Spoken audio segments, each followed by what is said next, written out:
turakomeje mu by'ukuri aho twari turi. Reka mu by'ukuri tubashe gukomeza. Twarebaga ibihamya bivuga ku nzira ebyiri mu badivantiste. Inzira ebyiri aho tutatangiranye, ngira ngo niho twari tugeze. Inzira ebyiri mu badivantiste twari dukomeje rero, kugira ngo aya magambo yenda tuze kuyumva neza. Ndagira ngo twongere mu by'ukuri tuyakomeze kandi tuyasome.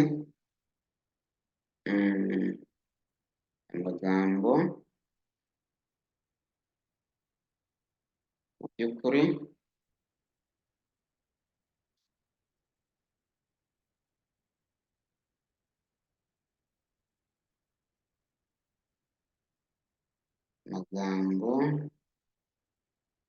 yari amagambo y'ingenzi. Reka dusubire inyuma twongere aho twari tugeze. Turasoma twihuta ngo mu giterane cy'Ibatroki cyabereye i Battle Creek ku wa 27/8/56 Gicurasi, neretswe ibijyanye n'itorero muri rusange. Ubwiza n'igitinyiro by'Imana byanyujwe imbere yanjye.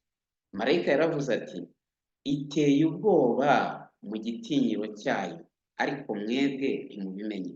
Iteye ubwoba mu mujinya wayo, ariko muyituka buri munsi.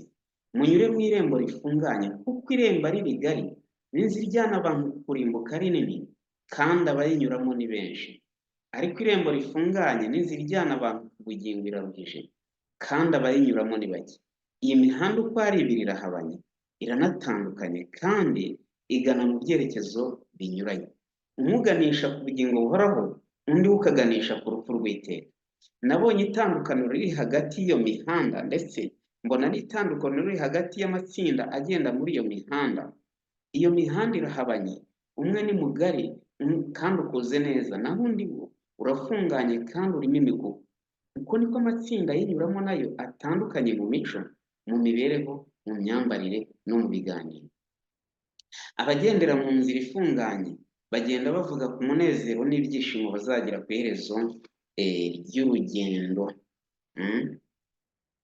rwabo. Mu maso habo hahora hanyenyeriwe, ariko kandi iteka hakamurikisha umunezero wera kandi utunganye. Ntabwo bambara umeze hano,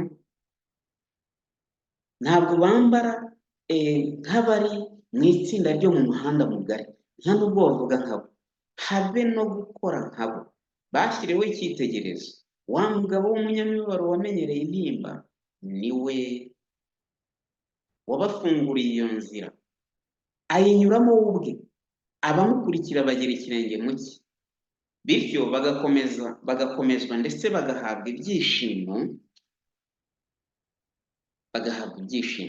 Yayinyuzemo mu mahoro, nabo bashobora kuyinyuramo niba bagira ikirenge mu cye. Ni aha ngaha twari tugeze. Mu muhanda mugari ho usanga biyitayeho ubwabo, ku myambaro yabo hamwe no ku binezeza biri mu nzira. Usanga biroha mu busambo n'ubunyanda nini, nta rutangira bafite, bityo bikababuza gutekereza ku iherezo ry'urugendo rwabo, ari ryo kurimbuka gutunguranye kuzabaho ku iherezo ry'inzira. Buri munsi birukanka bagana ku kurimbuka kwabo. Ngo aha twari tugeze nyine, ariko usanga bongeza umuvuduko cyane. Mbega ukuntu nabonye biteye ubwoba, biteye ubwoba cyane. Nabonye hari benshi banyura muri uyu muhanda mugari bafite amagambo yanditswe ku myambaro yabo ngo twapfuye ku by'isi, iherezo rya byose riri bugufi, namwe nimwitegure. Vuga ngo abari muri iri tsinda ry'umuhanda mugari babwiriza ubutumwa, bakora amavuna. Turi kumwe yene, bararikira abantu kuza kuko bapfuye kuki?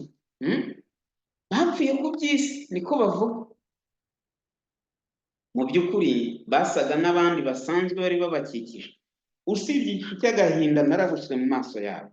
Nabo bagira agahinda, nabo bagerageza kwiyorobeka, bakigira nk'abakristo. Ibyo baganiraga byari bimeze nk'urwenya, hirya ababakikije bahubuka badatekereje, ariko rimwe na rimwe batungaga intoki zabo ku myenda yabo banyuzwe cyane, berekana inyuguti zibanditsweho, maze bagahamagarira abandi ngo nabo bazi bambare nkabo. Bari bibereye mu nzira ngari, ariko bo bahamyaga yuko bari mu mubare w'abagendera mu nzira ifunganye. Ababakikije barababwiraga ngo nta tandukaniro dufitanye, turasa, twambara kimwe, tuvuga kimwe kandi tugakora bimwe. Ibihame by'ituro umuzingo wa mbere, paji 127 n'128. ngira ngo turacyari kuri ya ngingo ivuga ngo kuki marayika wundi yaje? Ese marayika wa kabiri ntiyari ahagije? Ko marayika wundi yaje avuga ibya Babuloni, kandi na marayika wa kabiri aza avuga ibya Babuloni. ngira ngo twagerageje tuvuga ko ibihamya byerekanye ko marayika wa gatatu yari kuba yacitse intege, amatorero yari kuba yabaye nka Babuloni, itoro ryahawe ubutumwa bw'abamarayika batatu ryari kuba naryo ryahindutse nk'ibyavuzwe na marayika wa kabiri, ari byo Babuloni. Noneho tubona ko hari hahanuwe ko hagombaga kubaho imigabane ibiri mu Badivantiste umunsi wa karindwi. Habugaragara ko hahanuwe ko hagomba kuba amatsinda abiri, ibyo tumaze kubibona. Ingingo rero tugezeho iravuga ngo umwuka w'Imana yarigendeye. Amagambo ateye ubwoba, ateye ubwoba. Niyo mpamvu nyine uyu muburo ni umuburo wo gupfa no gukira. Umwuka w'Imana yarigendeye. Mbese nk'uko abayuda umwuka w'Imana yagiye, ni nako no mu bategereje ba bandi bavuye mu kuri bakajya mu rugamba rw'isi, umwuka w'Imana yagize ati, umwuka w'Imana yarigendeye. Mu bihamya by'itoro umuzingo wa 8, paji ya 250, ninde mu by'ukuri wabasha kuvuga ngo izahabu yacu yageragereshejwe umuriro, imyenda yacu ntiyandujwe n'isi? Neretswe umwigisha wacu atunze urutoki ku myambaro y'abiyita abakiranutsi, yarayiciye maze anyereka ubwandure buhishwemo imbere. Nuko arambwira ati, ntushobora kubona mu buryo bukomeye uko batwikiriye ubwambure n'ububore byo mu mico? Mbega ukuntu umurwa wiringirwa wahindutse maraya, inzu ya data ahinduwe inzu y'iguriro. Ahari icyubahiro n'ubwiza by'ijuru byarahavuye. Kubw'iyo mpamvu nicyo gituma hari intege nke, imbaraga zikaba ari ntazo.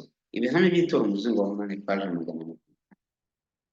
Niki wahanyanyaza uvuga ko mu by'ukuri urwo ruhande rw'abayobye rukiri mu kuri? Ntacyo.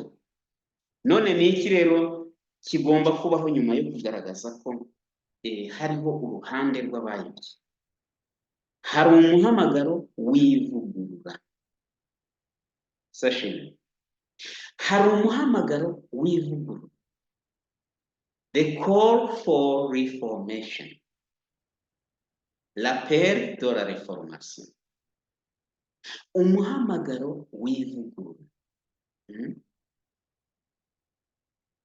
wito w'amatengenezo, uko wabivuga kose mu ndimi zose. Mu Byahishuriwe 18 umurongo wa 4, bwoko bwanjye nimusohokemo kugira ngo mwe gufatanya n'ibyaha byawo, mwe guhabwa no ku byago byabo. Iyo ni Imana yivugira ubwayo, ibivugiye mu bwoko bwayo nyine. Vuga ati, nyaboneka bwoko bwanjye nimusohokemo kugira ngo mwe guhabwa, kugira ngo mwe gufatanya. Hari ubufatanyacyaha, mwe gufatanya n'ibyaha byawo. Ubufatanyacyaha Imana izaburimburira abantu, izabuhanira abantu. Mwe guhabwa no ku byago byabo, kuko ibyago birindwi byanze bikunze bigiye kugera nyuma y'uko imbabazi zirangira. Umwuka w'abahanuzi utubwira iby'ikangura n'ivugurura. Ikangura n'ivugurura bigomba kubaho biyobowe n'umwuka wera. Ikangura n'ivugurura ni ibintu bibiri bitandukanye. ikangura, revival, ivugurura, reformation.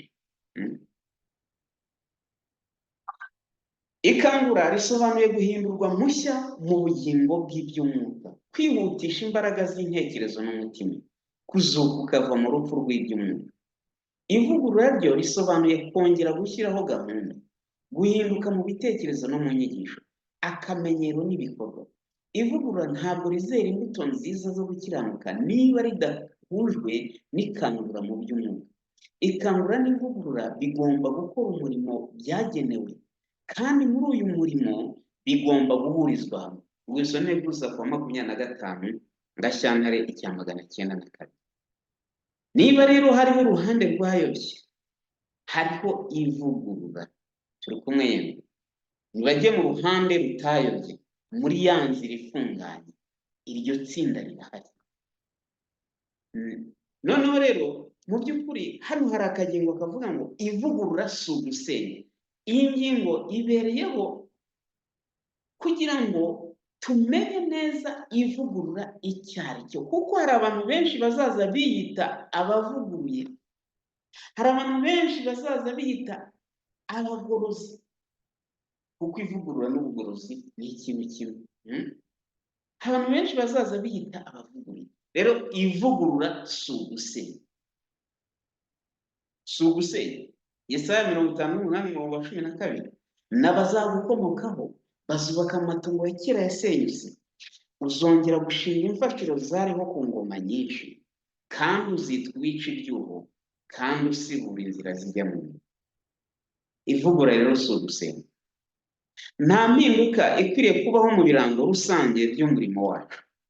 Ugomba kugumaho wumvikana kandi wihariye nk'uko ubuhanuzi bwawe bugaragaje. Ntabwo tugomba kwifatanya n'ab'isi dukeka ko gukora ibyo ari byo byadushoboza kugera kuri byinshi. Nihagira umuntu uhagarara mu nzira akadindiza iterambere ry'umurimo mu mirongo Imana yishyiriyeho, ibyo bizatuma Imana iseseme. Nta murongo wo kuri n'umwe watumye Abadivantisi umunsi wa karindwi babaho ukwiriye gucibwa intege. Dufite ibirango bya kera by'ukuri, ubunararibonye n'inshingano, kandi tugomba guhagarara dushikamye, turinda amahame yacu, turi imbere y'ab'isi ntacyo tugabanyaho.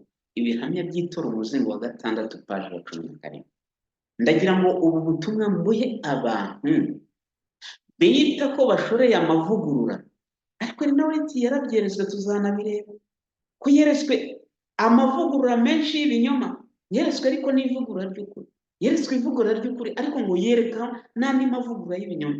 Wayo mavugurura y'ibinyoma ntiyavaga ku kuri, ku ikosa agana mu kuri, ahubwo ngo yavaga mu kuri ajya mu ikosa, ariko ukuri ajya mu ikosa, ava mu ikosa ajya mu rindi. Ivugurura rigomba gushinga ikibanza mu matongo ya kera yasenyutse. Nta gukuraho gahunda ngo nuko ukishyiraho gahunda ukavuga ngo 1:10 n'amaturo bivuyeho. Nyamara hariya twasomye neza ko ngo hariho bamwe bazanga guhinduka, bakanga no gutanga amaturo, ngo abo ngabo bazatandukana n'itsinda ry'iki. Ntibizera. Ngaha mu bihamya by'itora umuzingo wa 9 paji ya 26 ahahanuwe iby'urugaga rw'ivugurura, ngo ariko hari bamwe banze guhinduka, ntibagize ubushake bwo kugendera mu nzira y'Imana, kandi mu gihe hagomba gutezwa imbere umurimo w'Imana habayeho no kurarikira abantu gutanga amaturo y'ubushake, maze bamwe bizirika ku byo mu isi bari batunze bafite ubugugu. Aba bari bafite irari ryo kwifuza baje gutandukana n'itsinda ry'abizera. Bivuga ngo muri uyu murimo w'ivugurura hariho gahunda zigomba gukomeza, ntabwo zigomba kuvaho, gahunda zigomba gukomeza. Nta murongo n'umwe watumye Abadivantisi umunsi wa karindwi babaho ukwiriye gucika intege. Hano avuga ngo nihagira umuntu uhagarara mu nzira akadindaza iterambere ry'umurimo mu mirongo Imana yashyizeho, Imana izasesema, izagira iseseme. Bivuga ngo rero ikintu mu by'ukuri tubonye ko itoro ryasigaye rirahari. Itoro ryasigaye rirahari, tuzabireba. Itoro ryasigaye rirahari, tuzongera tubirebe neza mu mateka y'intambara ya mbere y'isi yose uko byagenze, kubera ko abagiye ku rugamba ni 98%, aribo kuri ubu b'abadivantisiti umunsi wa karindwi bo ku izina, abataragiye ku rugamba ni 2%, aribo badivantisiti umunsi wa karindwi bashoreye ivuguruye bakorera ku isi yose. Ariko Imana mu by'ukuri yagaragaje ko abagomba gutera intambwe bakajya mu bwicanyi, bakajya ku rugamba, bakica itegeko rya 4 ry'isabato, bakica irya 6, bakica irya 8, bagombaga kuba bavuye mu kwizera. Ko muri Yakobo 2:10 aravuga ngo umuntu navuga ko yitondera amategeko ariko agasitara kuri rimwe, aba yacumuye yose. Ingingo tuzahera gutaha iravuga ngo guhangana n'ubuyobe. Ese dukwiriye guhangana n'ubuyobe gute? Ibyo tuzabikomeza tureba ayo mavugurura y'ibinyoma, cyangwa se abo ngabo biyitirira ko bari mu nzira ifunganye nyamara bari mu nzira ngari. Mu by'ukuri Imana ikomeze kudufasha, kandi hari abo twagerageje kubana, mu by'ukuri Imana ibashe kubaha umugisha, n'abazagerageza kumva izi nyigisho bose tubasabiye umugisha kugira ngo turusheho gusobanukirwa n'ukuri kw'ibijyanye n'amateka y'itorero ry'Imana, kuko umurimo w'Imana ntabwo uzarangirira mu ntege nke. Umurimo w'Imana uzarangizwa n'imbaraga zikomeye cyane. Imbaraga zikomeye cyane. Urasabwa rero gutanga umusanzu wawe, nta wundi, nta kindi usabwa, ni ugufata ibi biganiro ukabyumva, ukabisharinga ku bandi, ukabigeza ku bandi, kugira ngo nabo babashe kubyumva, bibashe kubarokora. Imana idufashe, iduhe kunesha mu izina rya Yesu. Nifuza ko twakongera tugasenga. Urakoze Mana yacu, Data wa twese uri mu ijuru, turagushimiye, tugushimiye ukuntu wadufashije muri iki kiganiro twagize. Udufashe kugira ngo iki kiganiro kizagire umumaro buri wese, kandi cyiteguze benshi kuza kwawe, bahagarare mu ruhande rw'ubwoko bwawe mu izina rya Yesu. Amen.